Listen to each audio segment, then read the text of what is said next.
Ah, hop, il a allumé la lumière du bureau. Il dit point d'attention, CO du bureau, 1296 ppm, c'est élevé. Laissez-moi configurer ça proprement.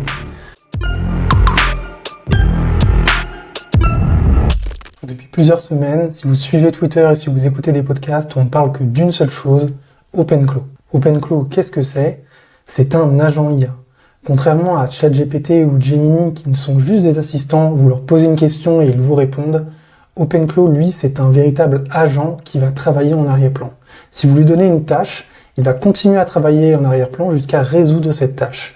Si jamais vous lui demandez de surveiller quelque chose, il va continuer à surveiller périodiquement jusqu'à vous prévenir ou faire une action que vous aurez définie en avance. Je suis sur le site d'OpenClaw et comme vous pouvez le voir, on peut installer OpenClaw sur un Mac, Linux ou Windows.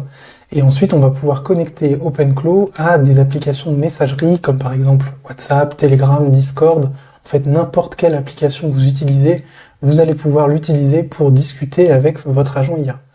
Ensuite, pour avoir toute la partie intelligence d'OpenClaw, il faut évidemment que OpenClaw discute avec un LLM. Donc ça peut être soit un LLM dans le cloud, comme Claude, ChatGPT, Gemini, ou ça peut être des modèles locaux si vous avez du matériel qui vous permet de faire tourner des modèles assez puissants, comme un Mac Mini par exemple. On a vu beaucoup d'exemples sur Twitter de gens qui achetaient des fermes de Mac Mini pour faire tourner OpenClaw en pur local. Donc c'est avec des modèles locaux comme avec Ollama par exemple. Et ensuite, vous allez connecter votre OpenClaw à des API tierces pour faire des actions. Donc par exemple, dans le domaine de la productivité, effectivement, OpenClaw va pouvoir créer des tâches, faire des choses sur GitHub, sur Trello, ce genre de choses, et se connecter avec plein d'autres choses. Donc tout le monde de la productivité vachement regarder la partie envoi d'email, tâches programmées, ce genre de choses. Mais nous, dans cette vidéo, on va s'intéresser dans la partie maison connectée d'OpenClaw. Et en fait, on va juste tout simplement utiliser le serveur MCP de Gladys pour connecter un agent IA au serveur MCP Gladys et donc à notre maison connectée.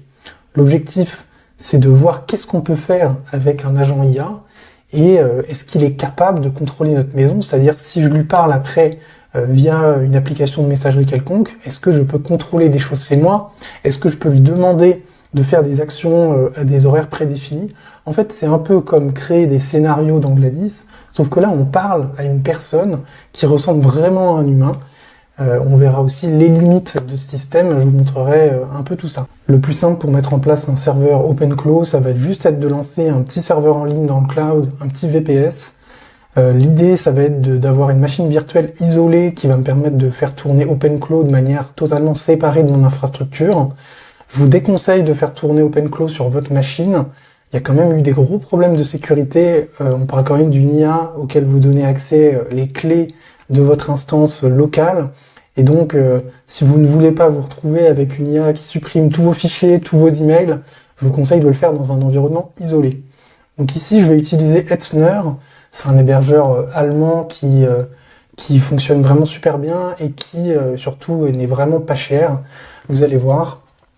Et en quelques clics, je vais créer un serveur sur lequel je vais pouvoir lancer OpenClaw. Donc ici, on va prendre les serveurs le moins cher qu'ils ont. Ah bah tiens, tout à l'heure j'ai essayé et en fait il y en avait de dispo et là il n'y en a plus de disponible. Donc on va prendre performance standard et vous voyez les différences de prix sont quand même assez dingues. 2,99€ par mois. Et ici le moins cher est à 5,99€ par mois. Bon, bien sûr là c'est pour l'exemple. Dans la vraie vie on peut faire tourner OpenClaw sur un mini PC, sur un Mac mini, sur un Rasp. On peut le faire tourner sur vraiment ce qu'on veut. Donc il n'y a pas d'obligation de le faire tourner dans le cloud. Là, c'est vraiment pour l'exemple. Ensuite, ah oui, alors attendez, j'étais pas dans le bon data center, ça se trouve ici, il en reste. Non. La Falkenstein. Ouais, là, vous voyez, c'est bon, ils en ont. Ok, allez, hop, je vais prendre le moins cher, ici. Ensuite, je vais prendre Ubuntu 24. Je vais lui donner une adresse IP. Je mets ma clé SSH que j'avais déjà configurée sur Hetzner. L'objectif, c'est que quand je me connecte en SSH à cette VM, je me connecte de manière sécurisée, pas avec un mot de passe, parce que le risque, si vous mettez juste un mot de passe, c'est que très rapidement, votre machine virtuelle va se faire hacker, car il y a des bots qui scannent le net en permanence pour trouver des instances Linux mal sécurisées. Et donc, si vous mettez une clé SSH, c'est complètement inviolable, c'est compliqué de se connecter à la place. Pas besoin de volume. Ici, je vais mettre un firewall. J'en avais créé un où j'avais juste défini que j'autorisais l'accès SSH et c'est tout. On n'a pas besoin de plus. Comme ça, au moins, ça bloque tous les accès sur les ports que vous utilisez OpenClaw et donc ça vous évite de vous faire hacker. Ensuite, on va descendre. Rien de plus. Et là, on va lui donner comme nom OpenClaw serveur. Donc là, on voit le prix du serveur, 3,49 €. Je clique et ça va créer le serveur. Alors bien sûr, ce serveur, je le supprimerai après cette démo, donc inutile d'essayer de vous connecter à l'adresse IP, ça ne sera plus moi au moment où la vidéo sortira. Ça y est, le serveur est lancé et je vais pouvoir maintenant m'y connecter en SSH. Pour ça, ce que je vais faire, c'est que je vais me faire SSH. Ensuite, je vais mettre -i pour identity et là, je vais mettre .ssh/Etzner. Ça, c'est le nom de ma clé privée sur mon Mac. Et ensuite, je vais me connecter avec l'utilisateur root. Et là, je mets l'IP de la VM que j'ai copié-collé depuis l'interface Etzner. Donc là, il me dit que c'est une nouvelle machine virtuelle que je ne connais pas. Et donc, je lui dis qu'il peut accepter de s'y connecter.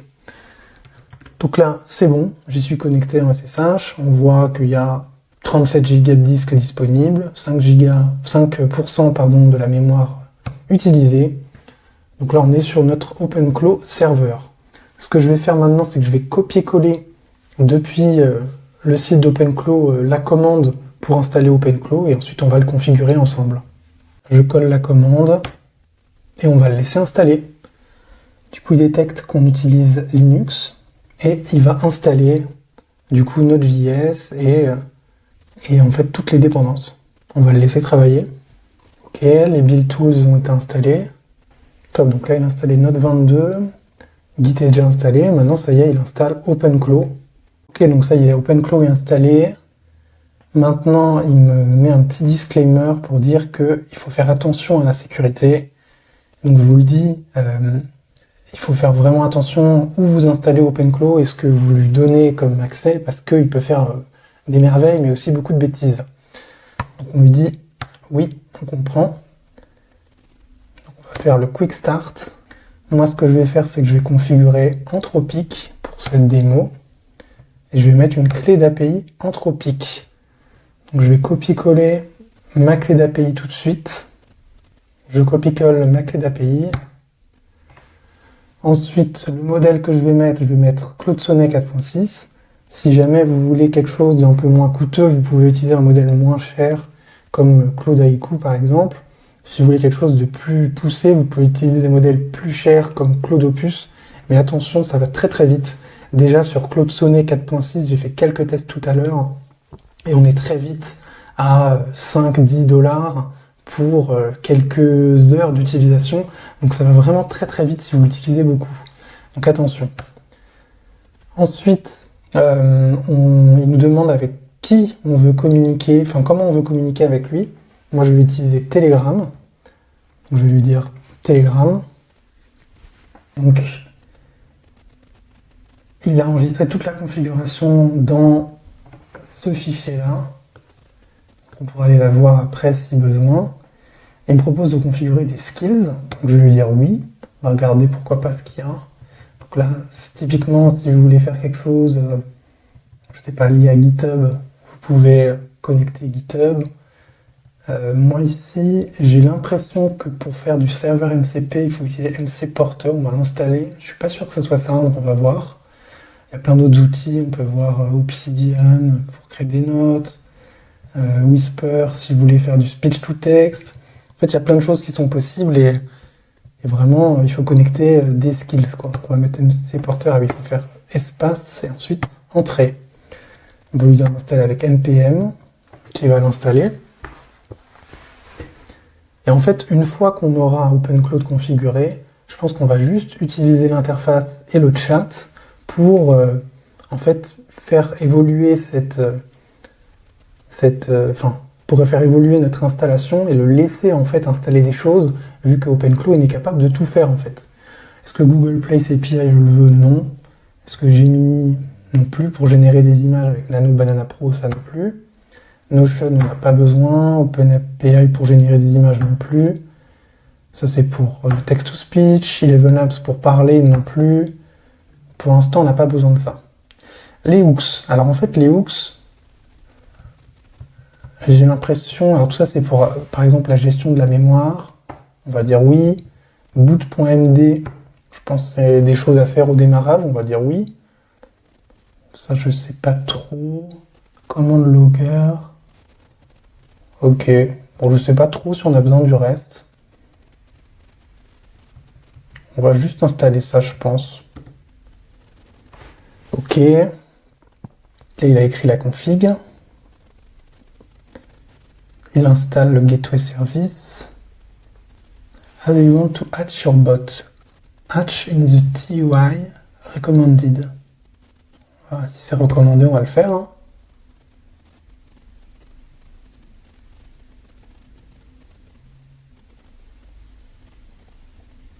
Oh là, oui, alors là, en fait, carrément, il me parle directement depuis le terminal.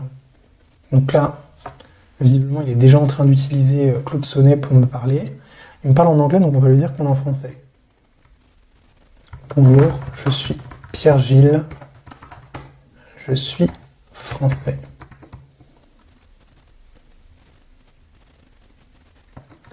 Tu es Claude. On va l'appeler Claude.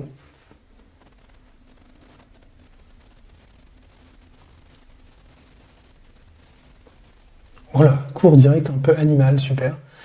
Alors, qu'est-ce que je suis? Un simple outil, un assistant, quelque chose de plus bizarre. On va lui dire, je préfère parler en français.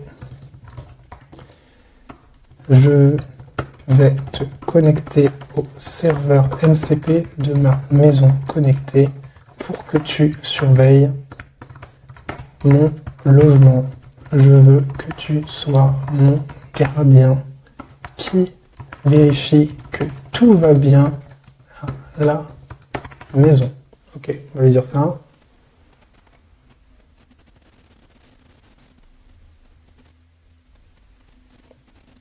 Ok, donc là, il dit laisse-moi noter tout ça. Je pense qu'il va enregistrer dans sa mémoire tout ce qu'on lui a dit.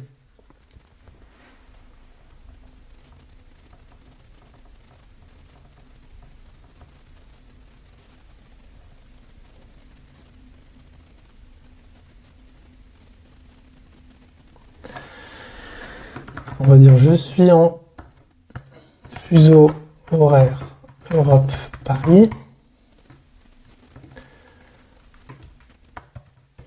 Comment faire pour connecter mon serveur MCP?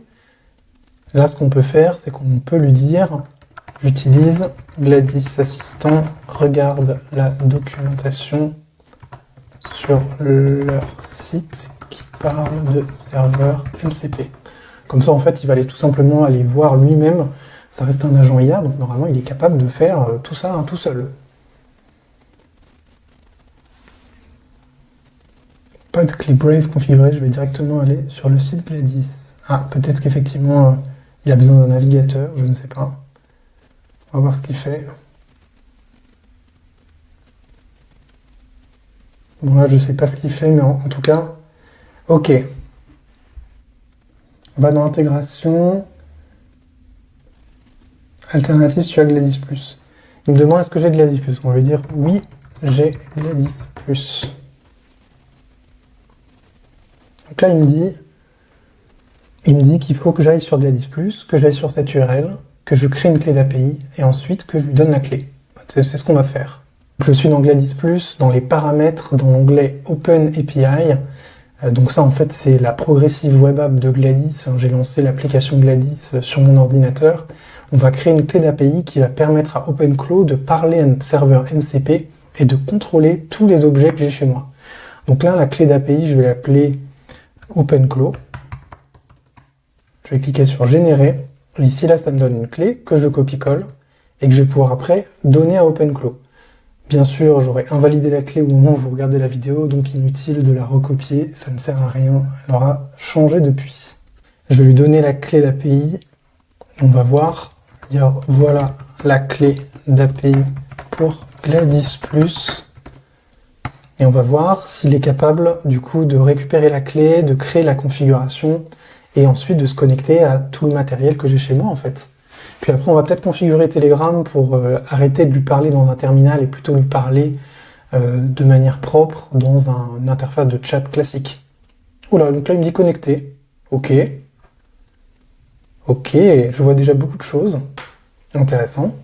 Bon, c'est là qu'on voit qu'on est aussi limité par la vitesse de l'API et de LLM qu'on a utilisé. Là, j'ai mis Claude Sonnet 4.6, qui est peut-être très utilisé, qui est peut-être pas forcément très rapide. Il y a des modèles beaucoup plus rapides sur d'autres providers, mais peut-être des fois aussi moins intelligents. Donc, il faut trouver la balance entre un modèle trop rapide, mais un peu bête, et des modèles très intelligents comme Claude Sonnet 4.6, mais parfois un peu long. Donc j'ai hâte de voir si ça fonctionne, et puis ensuite, une fois que ça fonctionne, on fera un petit test, parce que derrière moi, ok, donc là il me dit... Donc là il me fait tout un petit rapport, il me dit voilà les températures dans la maison, donc là on voit la terrasse 22,8, tout ça, ça me paraît être bon, hein, c'est bien les bonnes valeurs. Il dit point d'attention, CO2 bureau 1296 ppm, c'est élevé. Ce qui est tout à fait logique vu que je suis en train d'enregistrer un épisode avec la porte du bureau fermée pour que le son soit bon. Et du coup, eh bien, là, le CO2 s'accumule. Le mouvement détecté aux toilettes probablement à 7 heures, alors super. Petite détection furtive de quelqu'un aux toilettes. La porte d'entrée fermée, détecteur fumée ok, capteur fuite ok, PM2 salon, air très pur, super, toutes les lumières éteintes. Il me dit aussi l'énergie, combien j'ai consommé, 5,15 kW.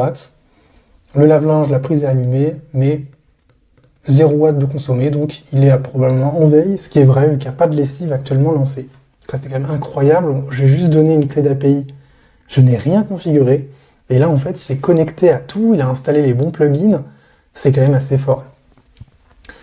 Est-ce qu'on pourrait peut-être lui dire quand même qu'on a envie de configurer Telegram, parce que bon, lui parler dans un chat, dans un terminal c'est sympa, mais c'est quand même pas terrible.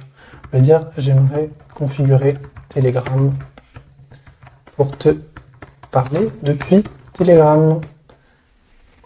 Ok, donc il me dit qu'il faut que je crée un bot côté Telegram, que je copie la clé d'API du bot, et ensuite il va falloir modifier le token de la config. Je pense que moi, je vais lui dire de le faire. Oui, voilà, je vais lui dire de le faire. Allez, on va aller créer un bot Telegram, et on va mettre la clé d'API ici. Je suis sur Telegram et j'ai ouvert le bot Favor, le père des bots, littéralement, et on va lui dire qu'on veut créer un bot en lui envoyant la commande new bot. Donc là, il faut lui donner un nom qui finit par bot, donc on va mettre clobot test for pg Gladys bot. Ah, faut que ça finisse par bot en minuscule. Ok. On va mettre ça comme ça.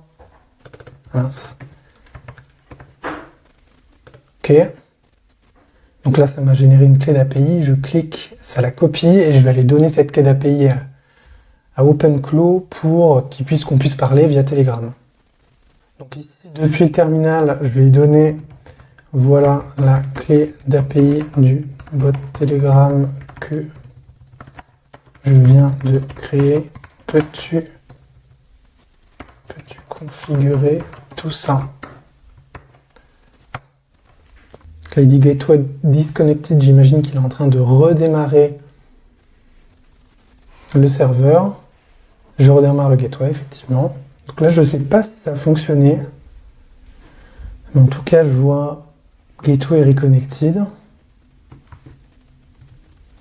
Ok, connected.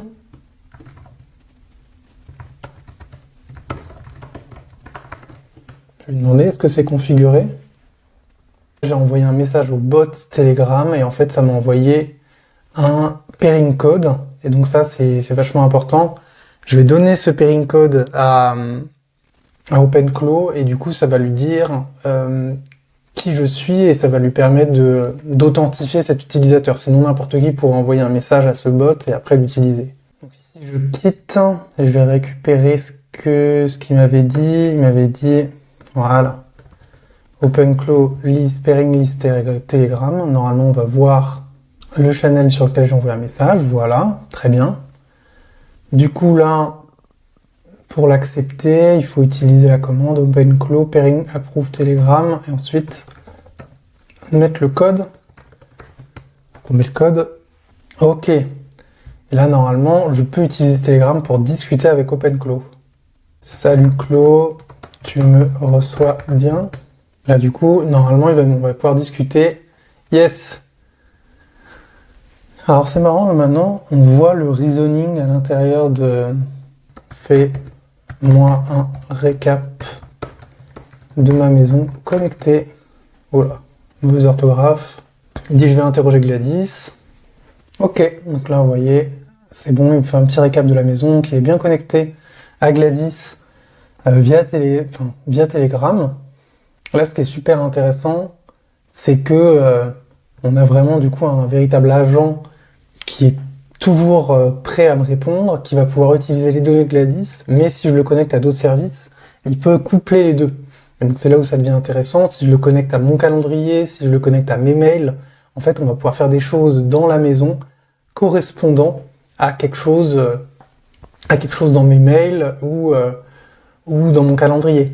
On peut imaginer même des scénarios futuristes. Par exemple, imaginons qu'une fuite d'eau est détectée. On pourrait imaginer que cet agent, une fois que la fuite d'eau est détectée, contacte carrément un plombier pour venir réparer, avant même que je fasse quoi que ce soit. Bon, si c'est juste fait comme ça peut être un peu n'importe quoi. Mais dans le futur, on peut vraiment imaginer que vous ayez un agent qui s'occupe de votre maison et qui gère en fait tout l'administratif de, effectivement, appeler un plombier, gérer le paiement de ce plombier, en fait, en gros, gérer toute la partie administrative et logistique de votre maison pour vous et avec des capteurs, suivre l'état de la maison. J'ai envie de lui demander quelque chose, j'ai envie de lui demander de contrôler quelque chose maintenant dans la maison. J'ai mis mon téléphone comme ça vous voyez un peu l'état de la lumière derrière moi. Et ce que je vais lui dire tout simplement, c'est allume la lumière du bureau. Et là, on va voir, est-ce que ça fonctionne? Vous voyez derrière moi, il y a l'ampoule du bureau. Et on va voir tout de suite si il comprend ce que je lui dis. Voilà, hop, il a allumé la lumière du bureau. Super. Et maintenant, on va lui dire éteins-la. On va voir un peu, en fait, s'il comprend. Normalement, il n'y a pas de problème. Le contexte, en fait, de ce que je lui dis. Là, normalement, voilà, hop, il vient de l'éteindre. C'est quand même assez rapide. Sachant que là, ce qui se passe, c'est que je discute avec OpenClaw qui, lui, comprend ce que je veux dire, puis envoie une requête au serveur MCP et contrôle la lumière. Bon, il n'y a pas non plus, c'est pas non plus hyper impressionnant parce que tout ça, on peut déjà le faire dans Gladys, on peut déjà le faire avec n'importe quelle IA en mode LLM. Si vous discutez avec un Claude ou avec un Mistral et que vous connectez le serveur MCP Gladys, c'est déjà possible de faire ça. Maintenant, là, ce qui est super intéressant, ça va être d'ajouter dans OpenClaw toute une gestion de la fréquence des actions à faire, parce que comme c'est un agent, il peut se réveiller pour faire des actions et pas juste répondre à nos requêtes, parce que répondre à nos requêtes, on savait déjà le faire, et nous, ce qu'on veut, c'est automatiser des tâches, lui donner des tâches à faire à des moments programmés et qui nous recontacte avec des tâches. Maintenant, on va essayer de tester les vraies capacités d'un agent IA. On va lui demander quelque chose de périodique. On va lui dire « J'aimerais que tu sois le gardien de ma maison et que tu vérifies périodiquement que tout que tout soit normal à la maison. » On peut dire niveau de CO2, détection de fumée, etc. En cas de souci, je veux que tu me préviennes. Donc là, j'aimerais bien que OpenClaw de lui-même arrive à créer des sortes de routines où périodiquement il va aller vérifier. Donc il dit, je veux mettre en place une surveillance régulière, laissez-moi configurer ça proprement. On va voir ce qu'il met en place. Donc là, il nous met une surveillance active toutes les 30 minutes, qui vérifie automatiquement. Ok. Alors là, pour l'instant, il a juste mis en place ce que je lui avais dit. On peut peut-être lui dire, vérifier juste que tout va bien. Si quelque chose paraît suspect, préviens-moi. Ça, on lui dit que c'est assez global et on veut qu'il fasse preuve de bon sens, en tout cas de bon sens IA, pour vérifier que tout va bien. Je précise que ce qu'on est en train de faire là, dans OpenClaw, on peut le faire. Déjà, alors là, déjà, il commence déjà à me le dire, que le bureau est un peu chargé en CO2, ce qui est sûrement le cas. Mais je rappelle que tout ça, on peut déjà le faire dans Gladys, en faisant une scène périodique toutes les 30 minutes, et en lui envoyant des valeurs de capteur à l'action de scène demandée à l'IA, et vous pouvez déjà en fait faire ça dans Gladys. Après là, ce qui est intéressant avec OpenClaw, c'est qu'il n'y a même pas besoin de créer de scène, c'est juste on discute avec lui.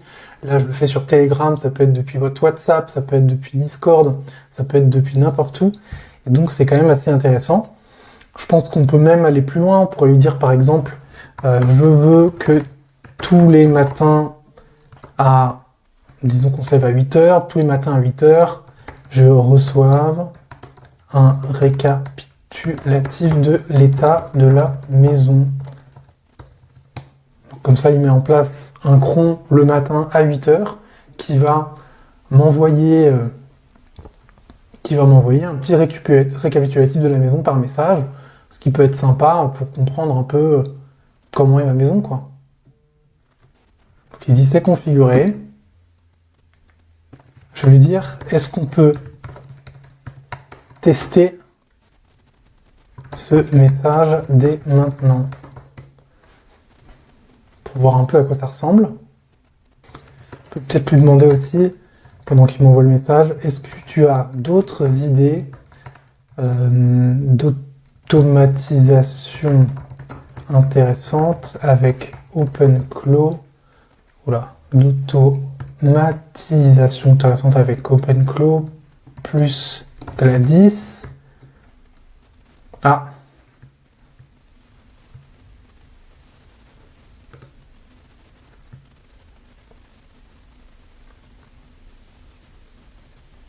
Ok, donc super intéressant. Sachant que tout ça, c'est des vraies données de chez moi, donc c'est vraiment intéressant.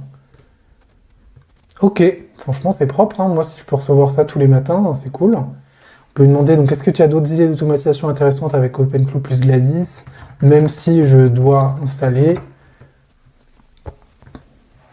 des plugins. C'est marrant, la prise du lave-linge qui est tout le temps allumée, ça lui fait toujours peur, alors qu'en fait, c'est juste le lave-linge, personne ne débranche son lave-linge quand il ne s'en sert pas, et donc moi j'ai juste mis une prise connectée pour que dès qu'on s'en serve, ça mesure, mais pour autant on n'éteint pas la prise connectée physiquement, parce que même ça abîmerait le lave-linge, je pense, de couper le courant vraiment de manière brute, mais lui ça lui fait peur, et pourtant rien de fou. Alors il dit alerte CO2, bah oui ok c'est déjà ça, détection lave-linge terminée. Bon, ça, on le fait déjà dans Gladys. Moi, j'ai déjà une scène qui me permet d'être notifié quand un cycle de lave-linge est terminé. Ça m'envoie un message Telegram. Ça fonctionne dans Gladys sans OpenClaw. Alerte porte d'entrée ouverte. Ça, pour le coup, ça, dans Gladys, j'ai déjà une alerte. J'ai déjà un mode alarme qui gère toute la partie sécurité et qui est beaucoup plus rapide qu'un OpenClaw qui devrait périodiquement faire des requêtes. Dans Gladys, c'est natif, tout ça. Un rapport hebdo de consommation, ok, ça pourrait être intéressant. Alerte pic de consommation, ok. Alerte canicule, suggestion clim, ouais. Mode nuit automatique. Ça c'est pas mal, mais bon, ça peut se faire dans des scènes, hein. Encore une fois, tout ça, on peut le faire dans des scènes. Ce qui est intéressant avec OpenClaw, c'est que vraiment, là, c'est comme si on parlait à un humain, quoi. Et si je le connecte à d'autres sources, peut-être qu'en fait, il trouvera lui de lui-même des synergies de trucs à faire. C'est vraiment intéressant. Voilà, en tout cas, c'est la fin de cette vidéo et cette démo de OpenClaw. Si jamais vous avez des questions, des idées, si jamais vous avez des choses que vous avez fait à OpenClaw et que vous aimeriez partager, mettez-les en commentaire. Pensez à mettre un petit pouce sur la vidéo, ça permet à la vidéo d'aller plus loin. Et si jamais vous avez des idées de vidéos, des sujets que vous voulez que je traite, n'hésitez pas à me le dire. Allez, à bientôt.